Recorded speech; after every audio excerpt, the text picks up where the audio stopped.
What's up, guys? It's Data Dave here, and welcome to another day in the database with a review of That Time I Got Reincarnated as a Slime, episode 19. So, starting out, and I don't know if you all feel the same way as me on this, but I really don't know how to feel about this episode. I'm not sure if it was just portrayed this way in the anime or how it was handled in the manga. But the thing was, the fight against the Charybdis, that's how it's pronounced, thank you very much, Avarice. The fight against the Charybdis is basically just kind of like it was just dealt too easily. We've had build up from the past 2, maybe 3 episodes of this oncoming evil, how serious it is, the seals, Demon Lord claiming being like, hey, can we even tame this? Can we handle this? Demon Lord Frey, I believe, being like, we gotta prepare to fight it, this is very serious.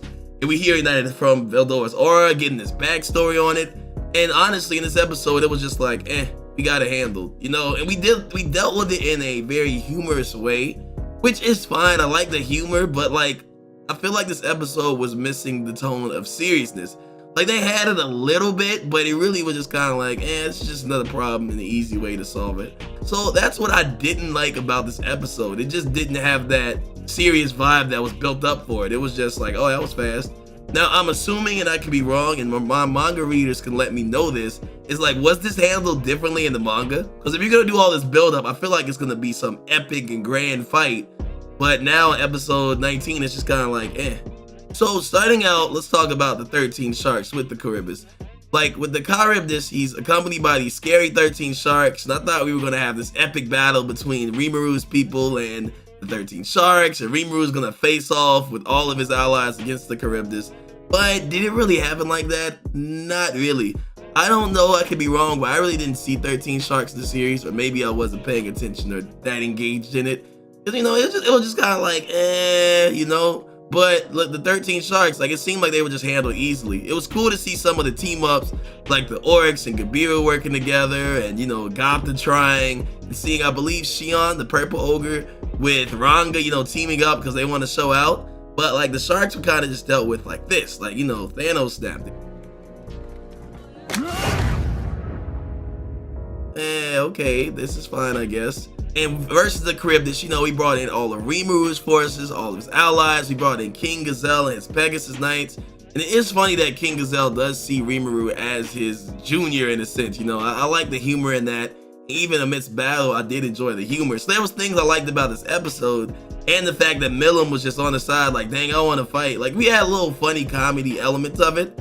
But even in that, it was just kind of like, like, we're fighting? Oh, okay. So honestly, maybe I had different expectations of the show. I felt that this show was a lighthearted show, which it is, with a little bit of a dark undertone, I guess, in a sense. Like, the Orc Lord, like, that was crazy. Like, they were literally eating people. They were going to take over the lizard tribe and take over the forest. Like, that was kind of dark. And how it was handled, and Rimuru had to eat them. Like, that's like, ooh, like, that's a little dark. That's cool. I like that. You know what I mean? But it's just, this was just kind of handled quickly. Like, I really wonder who's the next enemy we're going to deal with in the next, I believe, 6 episodes. I think this series is a 25 anime episode or 24. I'm going to go at 25. Do let me know if you know. But, like, I wonder, like, who are the other enemies we actually have in this series? So, I'm saying a lot of bad things that I don't like about this episode. So, let's go on some of the things I did like. I really like that this wasn't handled by the ability Gluttony for once. That seems to be Rimuru's default way for actually defeating people. I didn't want it to be like the Orc Lord and other enemies. So, I'm glad that wasn't the default solution for this case.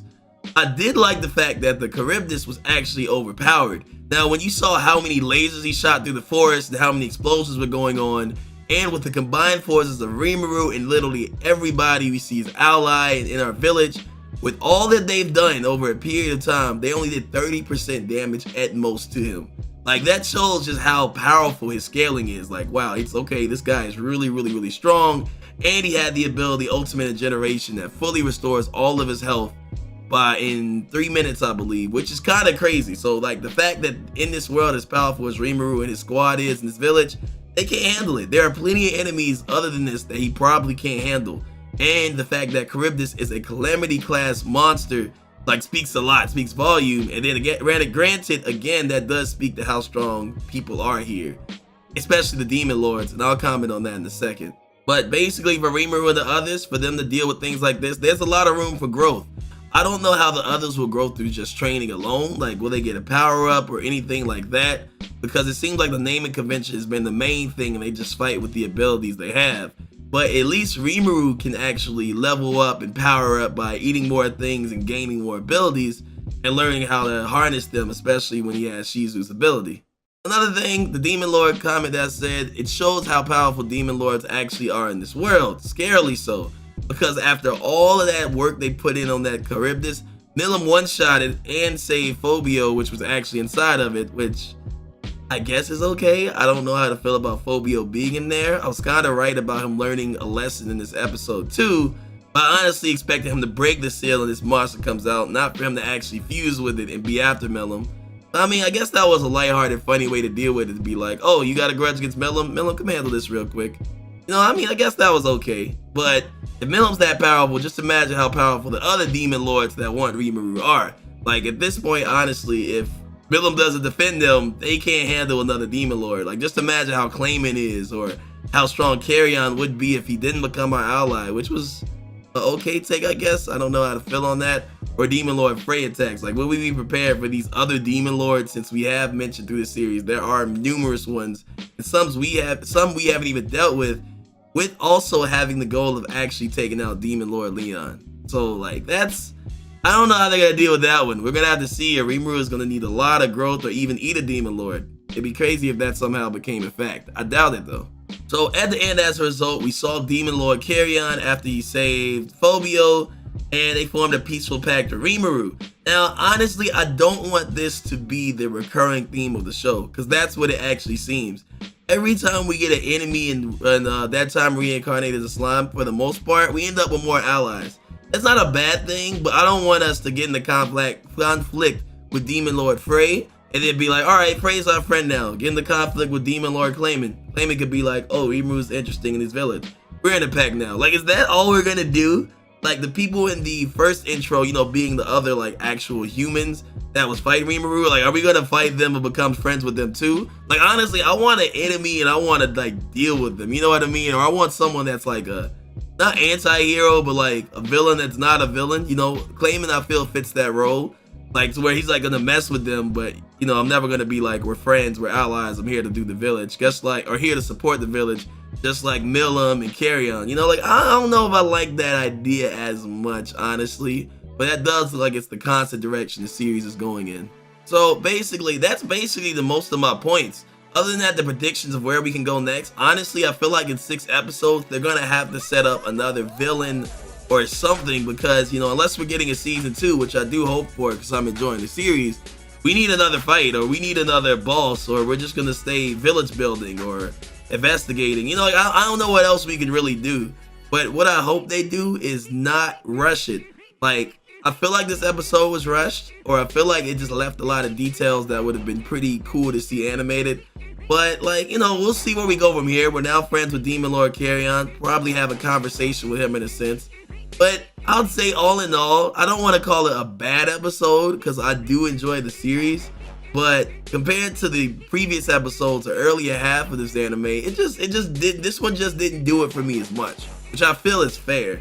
Like, I like the characters, I like the world, but don't build me up to get so hyped for a fight and just end it like with a simple one shot, you know? Like, I really wonder, was it different in the manga?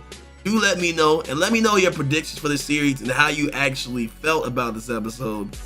I'm kind of neutral, you know what I mean? I went from, I highly recommend this anime to now feeling like, you know, during the latter halves, it's just kind of like, it's something to watch, I guess. Do let me know, and also, since we are getting closer to the end of this anime, if you know any other cool newer animes, especially in winter season 2019, that I should review, check out, do let me know. I've been hearing one, I think it's called like Kaguya Senpai, something like that, or like Dororo, if I'm not Durarara, but like, you know, an ongoing series about like the samurai trying to get his organs back. Like, I've been hearing a lot of cool things, I just haven't seen a lot of cool things. So if you know some other animes you would like me to check out, review, or you can just personally recommend to me, preferably newer ones, because I like going the ongoing week to week, do let me know. But with that being said, that's another review in the database. Thank you very much for listening in and talking. I look forward to your comments and how you all felt about the episode. That being said, see you later and have a great time.